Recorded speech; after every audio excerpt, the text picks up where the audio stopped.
Mrs. Jackson, as you suspected, you are pregnant. I suspected it. But it is a little upsetting. It's going to make some problems. I went to a doctor who just treated me like dirt. He said if you girls would keep your legs together, you wouldn't have to be coming in here until after you got married. Doctor, I need help. I remember saying to the doctor, after paying him all the money I had, what am I supposed to do? And his response was, well, you've got to go out there and find the father, and, you know, he's going to have to marry you.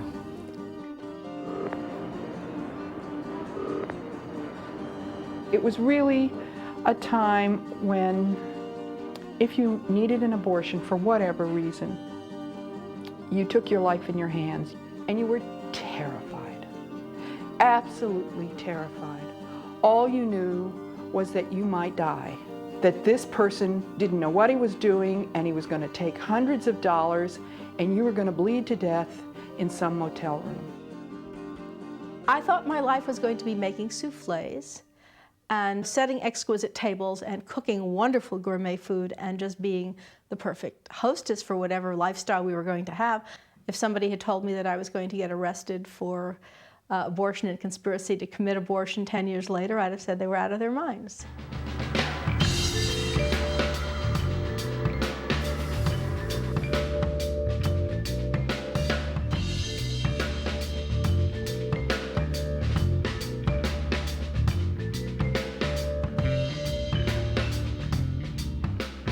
This is Chicago, the city where the skyscraper was born. This giant of the Midwest contains the same concentration of problems and achievements as urban areas everywhere in the world. In many more ways, however, Chicago is typically American. I started college in 1963 at the University of Chicago. And from the minute I came to campus, it was like my world opened up. And I loved it. I loved campus life in those years. In '64, there was a recruitment of people to go south to Mississippi. And I was one of a number of northern students that went down to do both voter registration and Freedom School training. Good news, freedom's coming, good news. Freedom's coming, good news. Freedom's coming, and I don't want to be left behind. Mississippi summer had a profound effect on me, and I think on everyone who was part of it. We saw the value of working for a goal that was much larger than ourselves. We saw how you really could create change people's lives, change the reality by taking action. We also were involved in nonviolent civil disobedience because we felt there were some laws that were unjust and needed to be confronted and resisted. In 1965, after I'd returned from Mississippi, a friend of mine said that his sister was pregnant and was very frightened and was looking for a doctor to perform an abortion. And while I had never really thought about the issue before and wasn't sure what to do either, I made some calls and contacts and located a physician who was willing to perform an abortion. Abortion was illegal. The hospital and doctors wanted no part of any abortion and were not willing to even see you if they're suspected an abortion. So a woman bleeding and possibly dying could be sent away from a hospital. Everybody I knew, everybody I talked to who had become pregnant and didn't want to have a baby and had tried to abort, had done something really painful or horrible, and they were all hysterical and desperate, just like I was, just hysterical, desperate, scared. Several months later, word of that had spread, and someone else contacted me. And then several months later, word had spread again, and someone else contacted me. And I realized that there was a real need out there. And I decided to set up a system for talking with women who were trying to figure out what to do, and I set up what became known as the service, or Jane. Mary is 13. She's growing up from a child into a woman. Various changes are taking place in her. To understand them, we must start at the beginning of the story. In the farmyard, you can see how baby chicks grow into pullets and cockerels, which before long become adult fowls. We didn't know anything about our bodies at that time. We didn't know things like this. I remember that one day the boys went in one room and the girls went in the other room, and they told us about sex. But I think that they told us in such a delicate way that I got no information whatever. The people who called in the early years, it was mostly a student network. First at the University of Chicago, then from other Chicago-based schools, and then on through other campuses in the Midwest. And my recollection is that I was receiving some of these calls when I was living in a dormitory. And I told people who called to ask for Jane, so it was anonymous. She had been running a kind of one-woman referral service, so to speak. She would check up and say, how did things go? And if somebody asked for more money, or if somebody was rude, or if somebody was physically unpleasant in some way, that person got dropped from the list. In 1967, I was married. In 1968, we had our first child. And I could no longer handle the volume, which was increasing, of people coming through on the counseling service. And I also wanted to be involved in additional things. So I started to go around to meetings that I just went to normally, and at the end of the meeting would say, those people who would like to become involved in a counseling service, an abortion counseling service, they should see me after the meeting. It was a time when living consisted of being politically educated. Brothers and sisters, the time has come for each and every one of you to decide whether you are going to be the problem or whether you are going to be the solution. This was Vietnam, 1968 and 69 Vietnam. Assassinations and political disenfranchisement. It was after the disastrous 68 convention in Chicago with the police riots and everything. Police have gone berserk. Wanton brutality replaces rule of law. And a lot of people were disillusioned. It was a time where not to decide was to decide. The radical movement at the time was a male movement, and therefore abortion as an issue couldn't be very important because it was so female. The whole world was supposed to change. We were going to have this big revolution, and everything was going to be different for everybody except women. So we had this one meeting. We decided to make it on women's liberation, and which was in its early stages. And Heather said at the meeting, she says, I know something that we can do. We can do abortion counseling. I went through several of these formative meetings organizing the group, and I'd completely forgot that I myself had had an abortion. So that shows you what that kind of an experience can do to you. It just, it was just a slice out of my life that I had cut out and put the two ends together, and that was gone. And one of the reasons we set up a consulting service, in addition to finding a physician, was to let them know this is what they could expect medically, this is what they could expect emotionally, and then to provide some emotional and human support for them. And since I was a social worker and I knew about emergency intervention, I thought, oh, I'll do that. So that's what I did. Changed my life.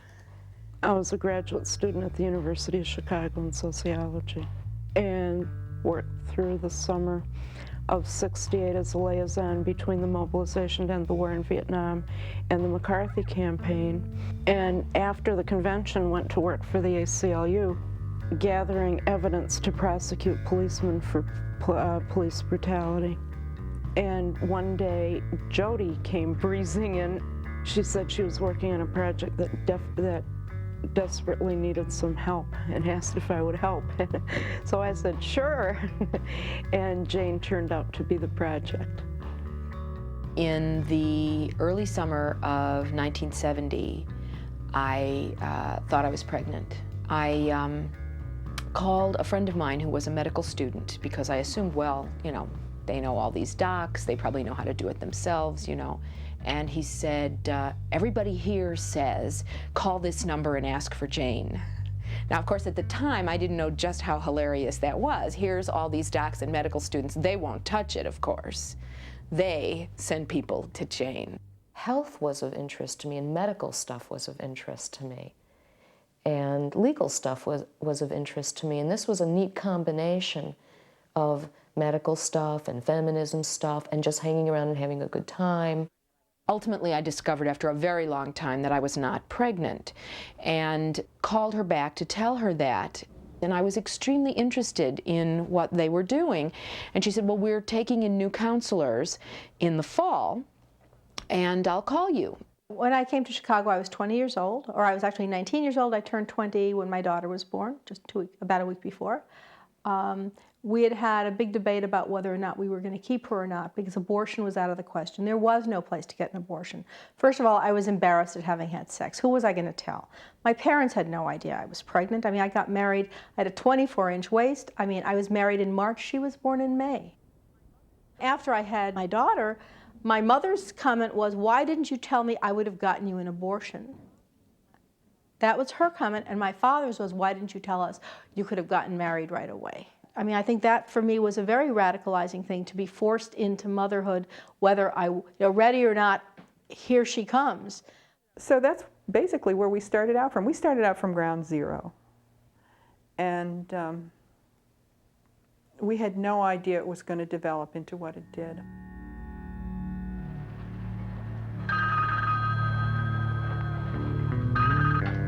Hello. Alice, you found one? Just a minute.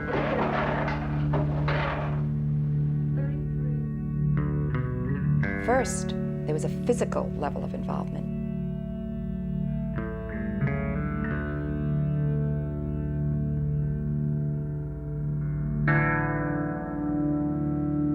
We would drop them off, and then one of Mike's people would pick them up and blindfold them and take them to a building where the abortion would be done, and then they would be dropped back off.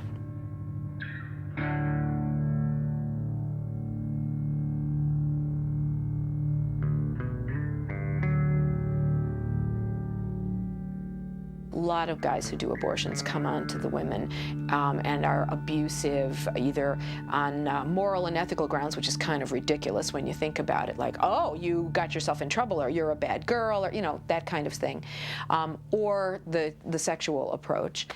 Our guy, none of that. He came from, I don't even think working class, I think even poorer than working class. And the kind of where you don't trust anybody and everybody's out for themselves. The first thing he said, I guess he said to Ruth and to me both, was we can't meet together, only two of us at a time, because if more than two meet, it's a conspiracy. So first he and Ruth go off and have their little chat, and then they say, okay, Ruth comes in and says, okay, you can go down now, and I go off alone with him, and we just talked money. I said, look, let's talk money. And he said, that's what I want to talk about. And we struck a deal right away. I said, come down on your price. And he says, no, we're not coming down below $500. All of us women, I'm sure, felt that the fee of $500 or $1,000 was extraordinarily exploitative and made it impossible for a lot of people to get abortions who needed them. So when it became clear that this was not an especially difficult thing to do, pressure was put on him to teach us, say, hey, you know, look, this looks like something we could do. And amazingly, he thought it was too, and that wasn't such a bad idea. The blindfolds came off and the prices were coming down, and those of us who had known him the longest were also beginning to learn, and very quickly, training others of us. So that I, who had come in October of 70, by the beginning of 71, was one of the people who had already begun to do long-term abortions on an extra day that we added where we were the only staff. We didn't have him, it was just us. What we did was we broke the bag of waters and pushed out the water, and then over a period of time the fetus would die and the woman would miscarry. After I took the instrument in my hand, you know, he said, here, feel what it feels like. Here's the feeling you're looking for.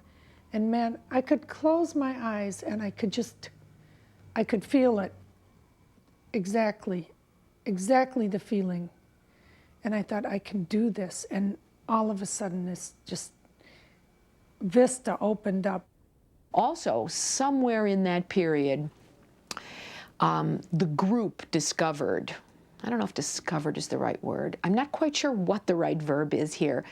It was known suddenly that he was not an MD. And then Mike was gone. Well, he'd already made enough money. The mafia had moved in on him. Also, he believed in what we were doing.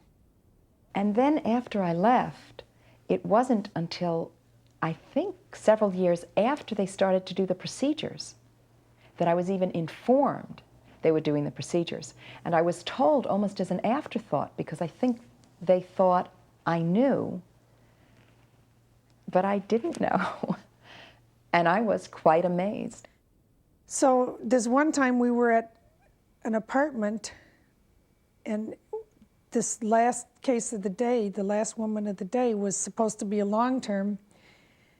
And instead of, when I went in to break the water bag, instead of water, out came a body part. And uh-oh, now what? Better go ahead and finish this. You know, can't leave it that way.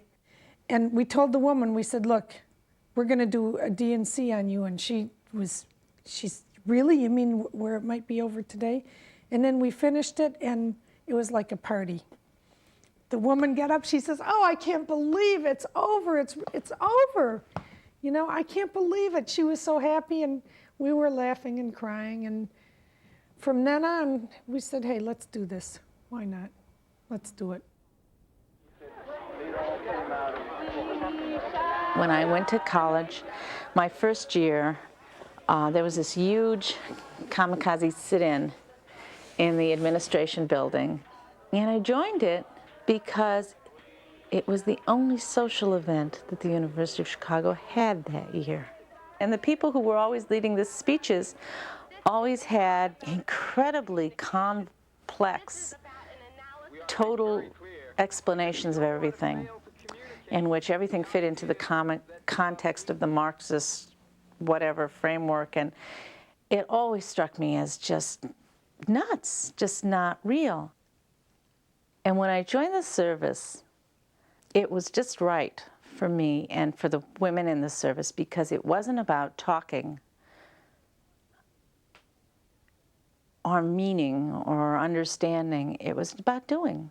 I wasn't feminist particularly. I wasn't not a feminist, but I think I was probably just too busy to think about it. I had 2 little kids, and so I just helped out, and I thought it was a good thing to be doing. Some of us could hardly wait to get our hands all sticky and gooey. Some people were really turned off, really uncomfortable. People had to go through the training sessions before they could come to meetings and before they could find out about how we functioned. The way that we tried to do it was the person who was actually going to perform the abortion did the hand holding the first time around, and the assistant did the initial things, gave little shots and dilated the cervix and so forth. And then you switched places so that there was a real team kind of feel to it. I know the first time I was allowed to do anything and I gave a shot, what was amazing to me was that giving a shot was not, I mean, I didn't have anybody who went screaming into the woodwork. Actually, people would say to me, gee, that didn't hurt. I mean, how come it hurts so much when a doctor does it? And that really was, and maybe it's because when a doctor does it, he really isn't afraid of hurting you. He assumes that it doesn't matter whether he or she hurts you. Whereas with us, we were very much concerned about whether we did it right or not. It was on-the-job training.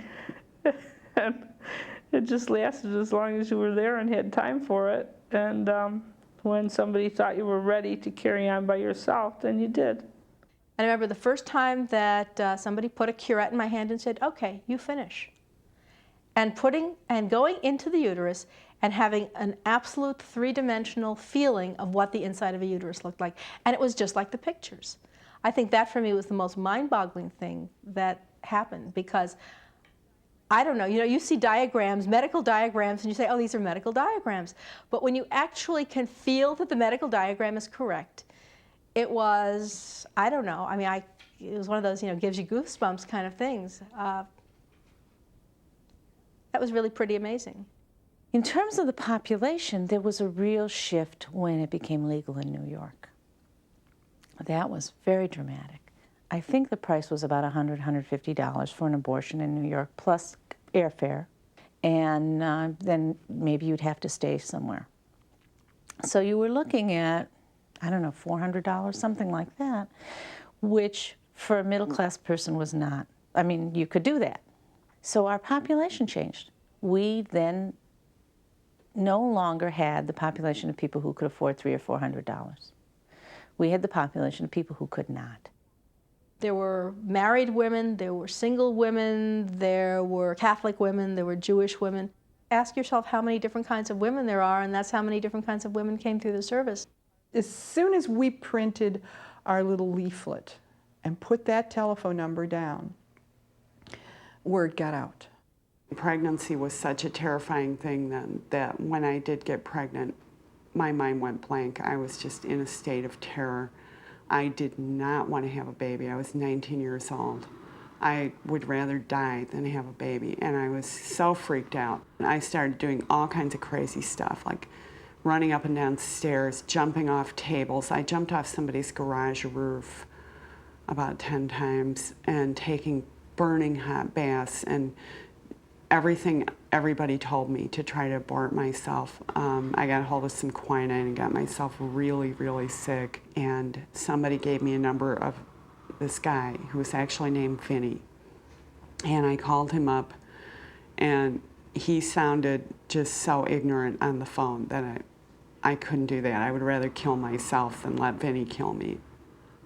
He wanted $600, and back then, my rent was about $80 a month, and $600 was a fortune, beyond belief. That I couldn't imagine getting that much money together. And then I was flipping through a newspaper one day, and I saw this ad. Pregnant, need help? Call Jane. Click. The woman would call Jane, there'd be this terrified message at one end of the tape, and then Jane would have to collect the messages and call and say, this is Jane from Women's Liberation. I'm calling to let you know that we're going to be able to help you. It was almost a personal relationship right there.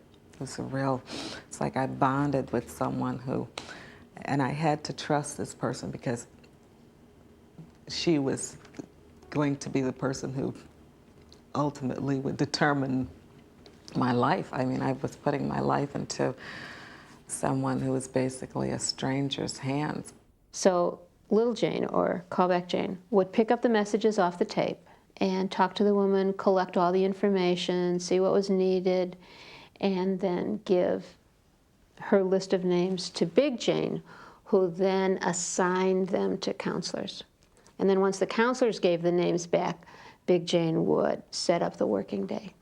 We'd take the stack of cards to the meeting and pass them around, and people would take out cards and pick people to counsel. And then you had the problem ones that were like somebody who lived in the far south suburbs, and they were 16 years old, and it was a secret, and they were like 20 weeks pregnant or something. Nobody wanted that one. And then you'd have to pass that card around. Finally somebody'd say, oh, all right, I'll take that one. They made an appointment for me to go to someone's house, to a counselor's house, for a second screening. Having an abortion was scaring me. Was it going to hurt? Was anything awful going to happen afterwards? Was I going to bleed to death? Was something going to happen so I'd never be able to have more children? At this point, you could have chopped me off and chopped me up and put me in a sewer, because I felt that I had done something that was just totally wrong, that I would be morally judged, that I would have to live with my sins. So the first thing I had to do was get them to relax. My kids would be there.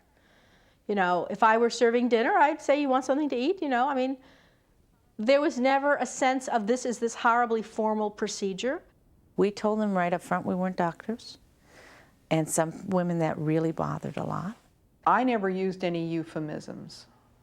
I did explain to him that the doctors call this a D&C, but that it was basically a Latin term that meant to open up and scrape out, and that's what's going to happen. And I would talk about how there would be cramping as the cervix was dilated, and that women ranged from little to a great deal of discomfort during that part. And then I described the curette and what it looked like, a long thin rod with a spoon with the middles missing, and an edge, a scraping edge like your fingernail. And that's what's used to separate the pregnancy from the wall of the uterus. I was nervous because I was having an abortion, not because I was having a Jane abortion. I completely trusted them. It was such a relief to find them. They had a good reputation. By the time I got to that point, I felt like I was just part of a team. We're going to go there, we're going to get this over with and go home and get on with our lives.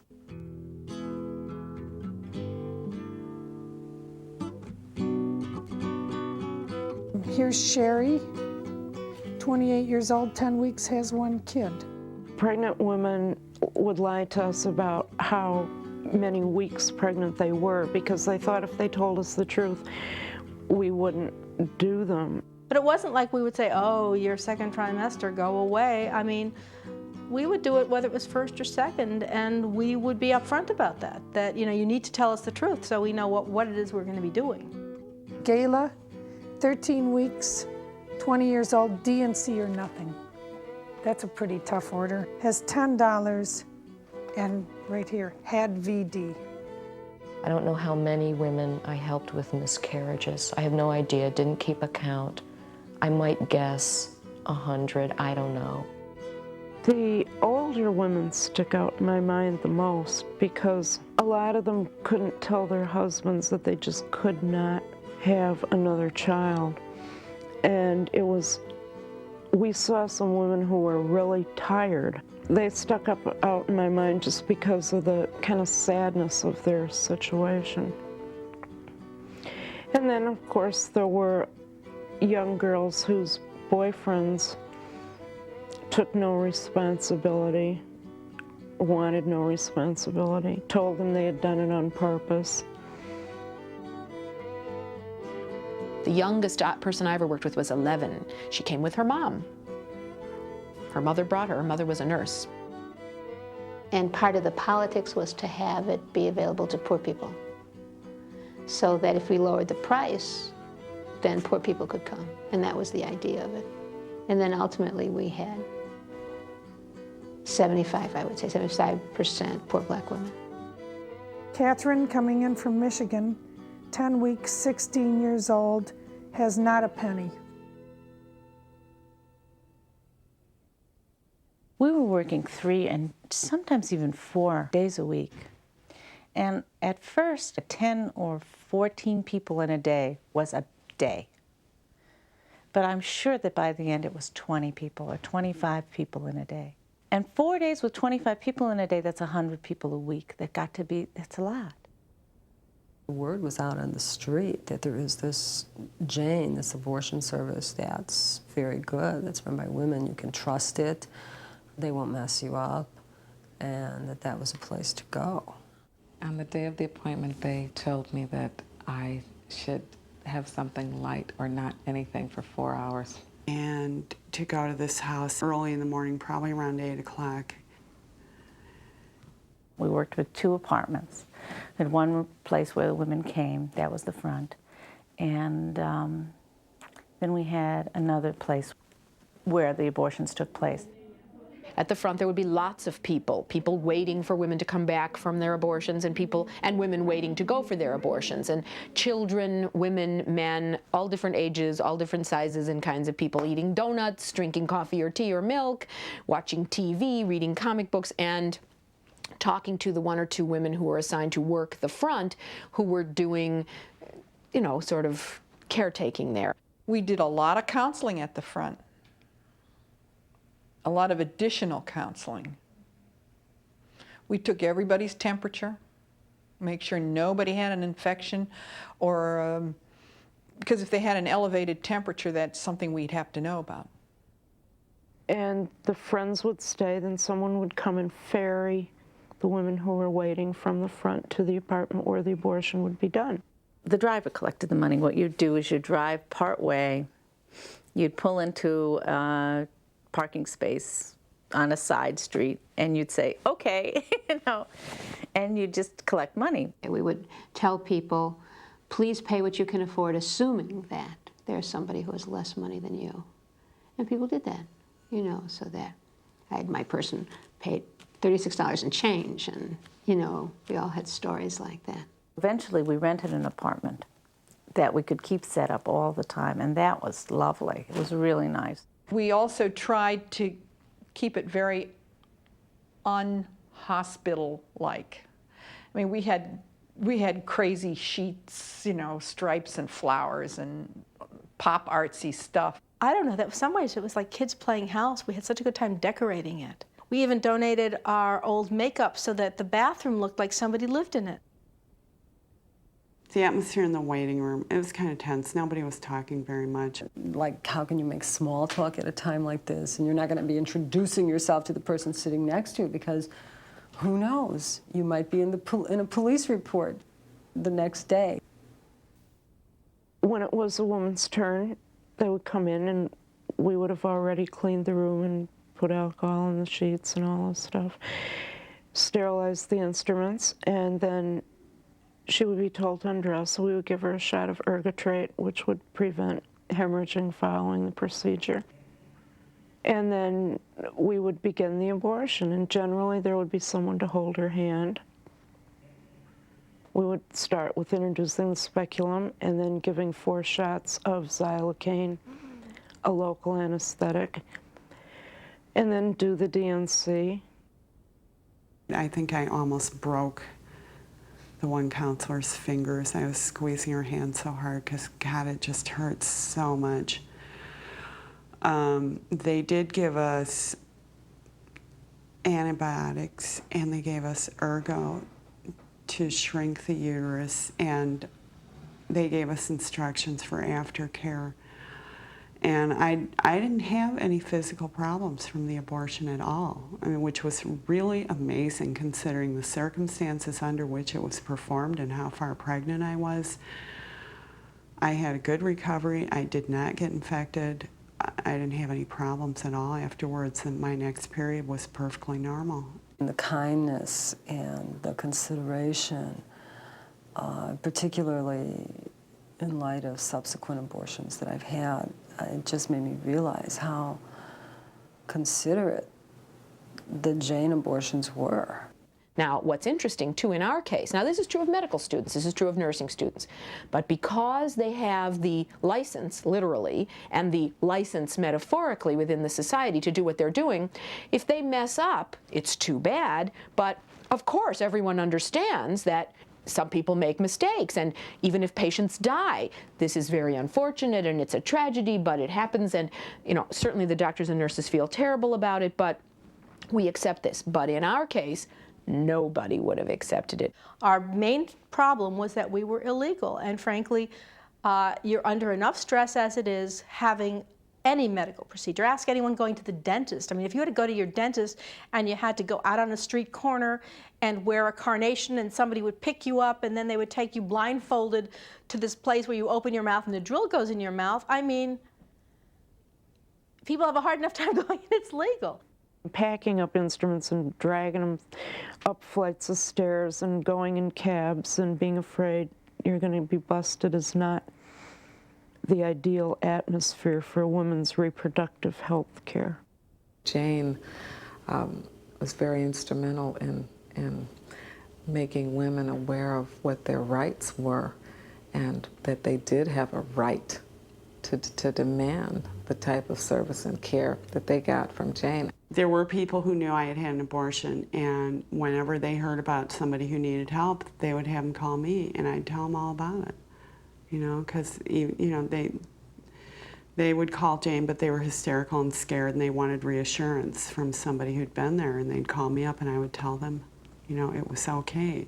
We wanted to change the system. We wanted to create a reality in which women were in control, and we did. And I think that was helpful for the women who went through. I think we created a very loving experience for them, which was also very, very important, which you just don't get in a clinic where you're just another, you know, person coming through. We also had the idea that a woman could come, have an abortion, join the group, become a counselor, and learn to do abortions, so go through the whole cycle, that was a very important thing, and that everybody had that possibility if they were interested and capable. The years just went by. I mean, it was sort of a blur. I was doing a lot of things. But the service definitely took precedence. They called, I called her back, you know, and I said, this is Jane. Maybe that was the part that was so neat and gratifying, was saying, this is Jane. The group was not a collective in the beginning. It never attempted to be a collective. It grew in that evolution toward collective work. And I believe by the end, when I was no longer in it, that it really had come much, much closer to the kind of political ideal that we seek in women's movement work. But when I was in, that was not the case. There were a couple women who had all the power. In the case of Knowledge is Power, they knew a lot that other people did not know, like they knew that he wasn't a doc before the other people. They chose who they would tell and who they wouldn't, all kinds of stuff like that. Extremely manipulative, very covert. But the operation itself, the whole thing, the service, worked very well. They must have thought I was okay, because one thing I did know in Jane was if somebody wasn't regarded well, there was certainly a lot of trash talk about that person, and they were generally manipulated out of whatever the power core didn't want them to do. It just was the way things were, and while we might argue about it, we might dislike it intensely, we had a job to do, and our job was to see to it that everybody who needed an abortion, who came to us, got an abortion at a price they could afford, not to have a lot of infighting among ourselves.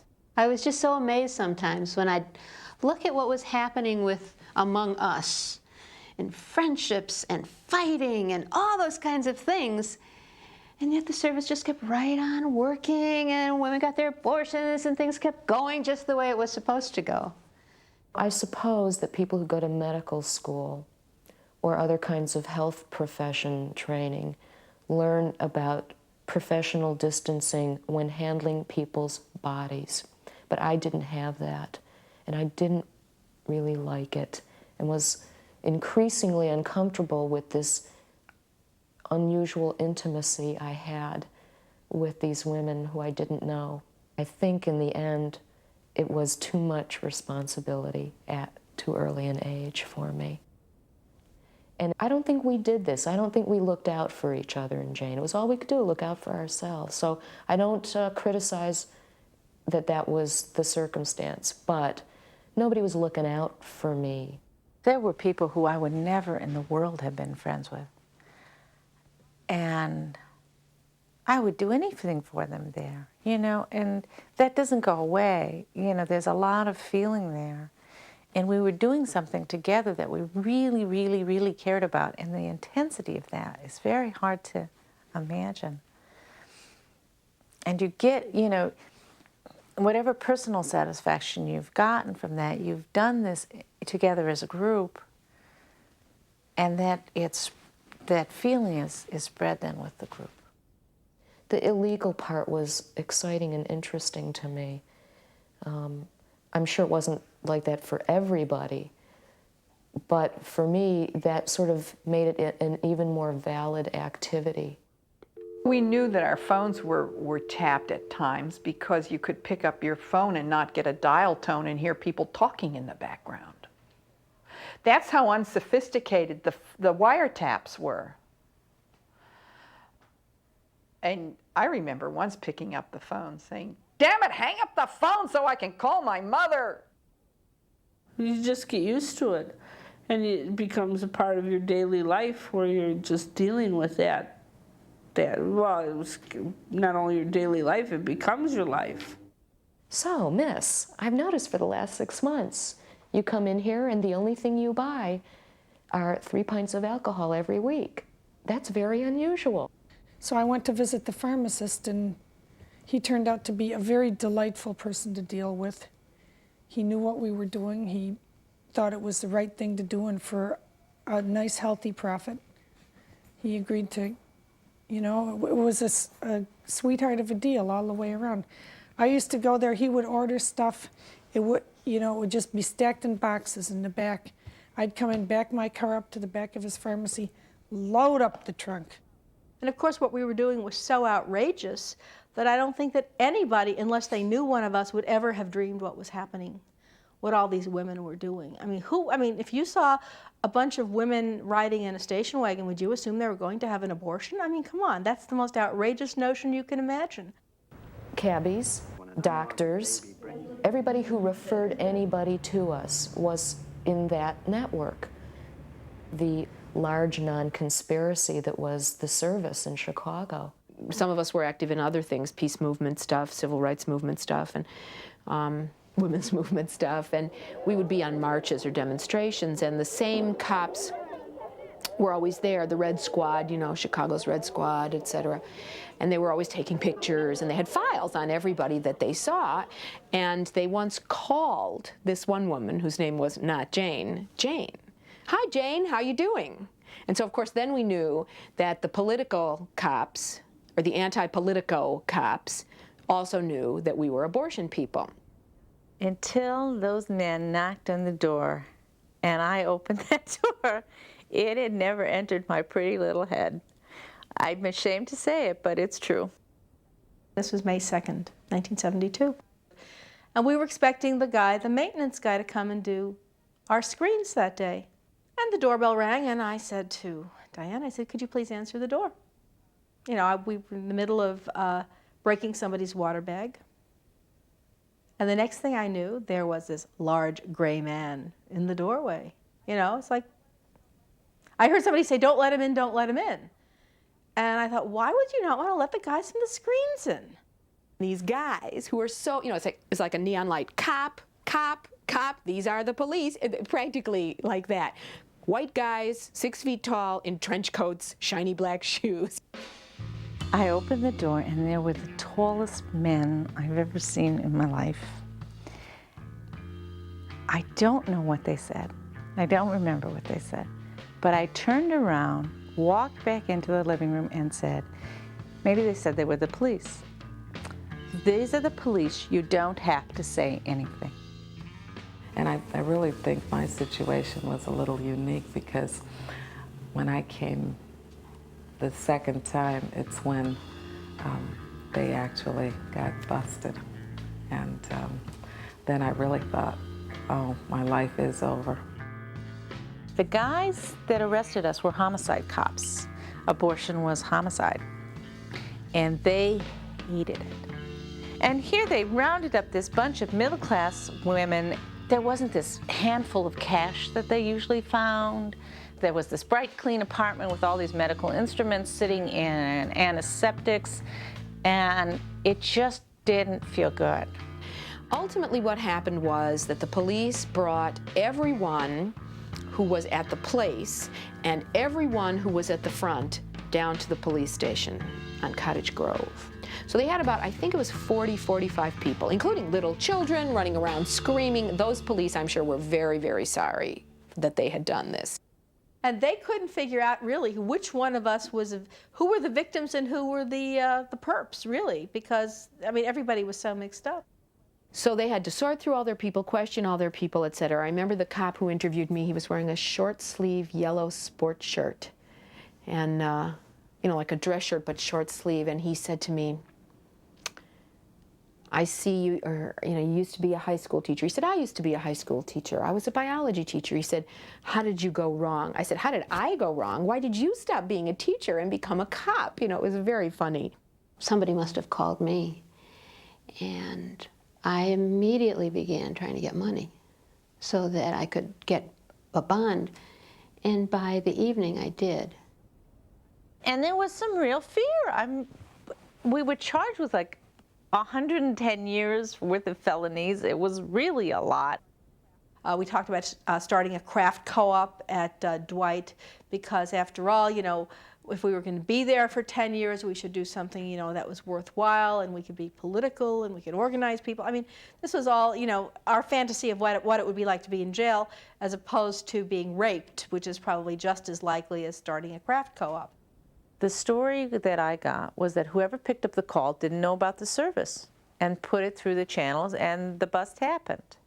That they got calls all the time about the service, and they ignored them. And that must be true. It can't be the first person who told on us. One bad tattletale. I can't believe that. 10,000 women? Catholic City? Next week is the latest, I know, because I don't want your situation to change.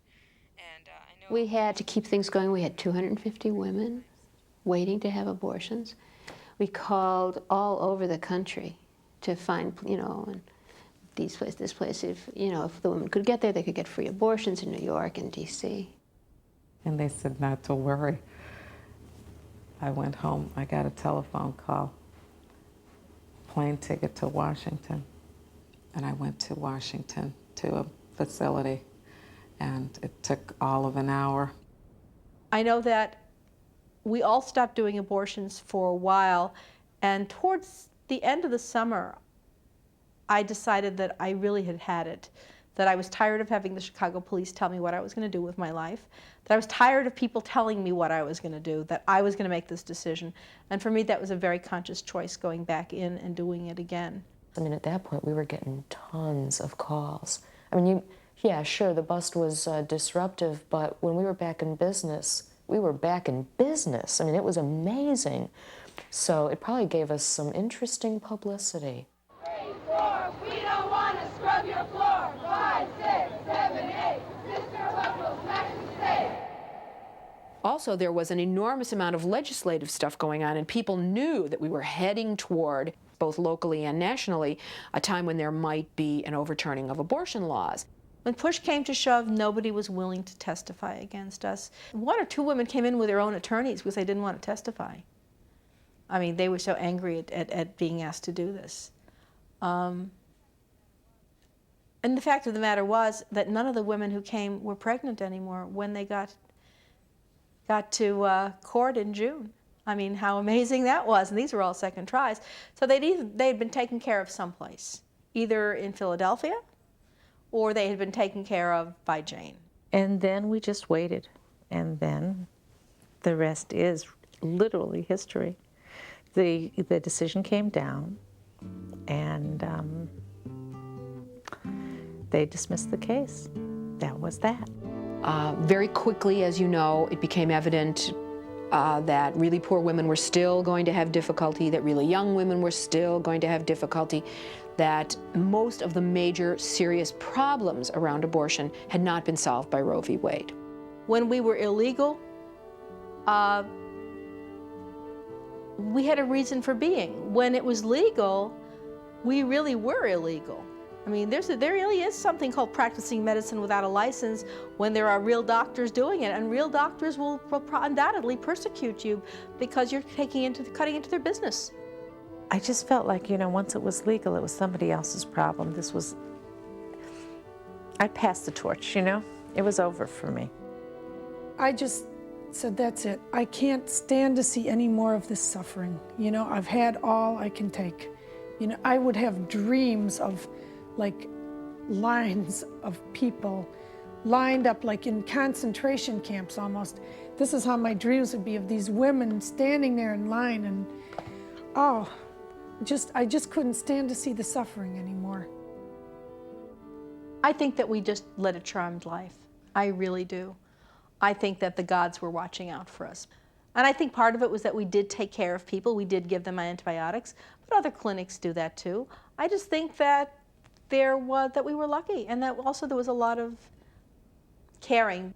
Jane is a success story, and it's a great testament to the ability of a group of women who put aside personal differences and political differences. It's a testament to their ability to work together to accomplish something that if you looked at it on the face of it, you'd say, they could never do that. I felt really blessed that, you know, I was able to go on with my life, have this beautiful child, and I think I had the time to really properly prepare myself for it. I'm just really grateful that I was able to wait until I was ready to have a child. It would have been a disaster for me to have a child in 1969 when I was 19 years old. I was not at all ready, and I wasn't ready in 1973 or 1974, but in 1976 I was ready. And you have to realize that we're talking about close to 10,000 people who were so sure that an abortion is what was right for them that they were willing to risk, for all they knew, their lives, going to essentially a group of strangers in a non-medical setting doing something illegal. Part of what these movements are about is about ordinary people doing extraordinary things because they decide to take action. Look at the ordinary people that worked in the Underground Railroad. What it took was you to have the courage and the commitment and the determination and the belief that what you're doing is right. I used to read about the Underground Railroad when I was a kid, and it always made me cry. I worry about kids who don't care passionately about anything. And I want my kids to know that if it really matters, they should decide which side they're on. We as women have rights, and I don't care if you're 12 years old, you have to ask questions. You ask questions because that's the only way you as a woman are going to get an answer. If you have to ask your mother, if you have to ask your grandmother, you have to ask questions. You want the answer, and the answer isn't someone telling you what to do. Assume that you must educate yourself and that you must find people who seek to be conscious and seek to do good and right in the world and be with those people. Seek women and girls who want to have integrity, who want to own their personal power and use it to make their way through life in this world, and hang around with those girls and women. Don't stay where people tell you you're crazy, you're stupid, you're weak. Don't spend time with people who tell you, oh, it's pointless, it's useless, or oh, they tried that, or it's passé, or this is post-feminism. Just say, okay, that's who they are. We're done with that. Now we'll move on to the next. It can be lonely, it can be scary.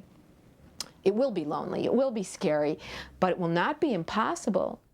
And when you go down to a women's march 1,000 miles away, and you're a long way from home, and you carry your little banner, and you have total strangers walking up to you after 25 years saying, oh, I remember you.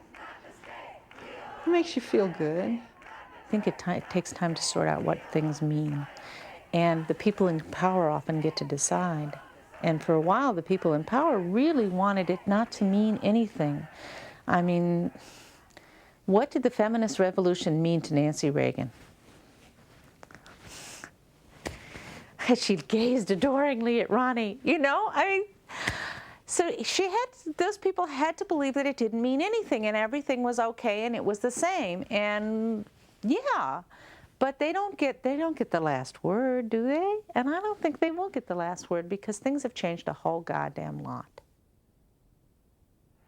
Not the church, not the state, we alone decide our fate. Not the church, not the state, we alone decide our fate. I woke up one bright morning about the middle of May.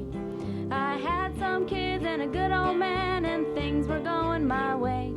But I looked at my calendar and there I read my fate. 5 pounds here and a bigger brassiere and I was 7 weeks late.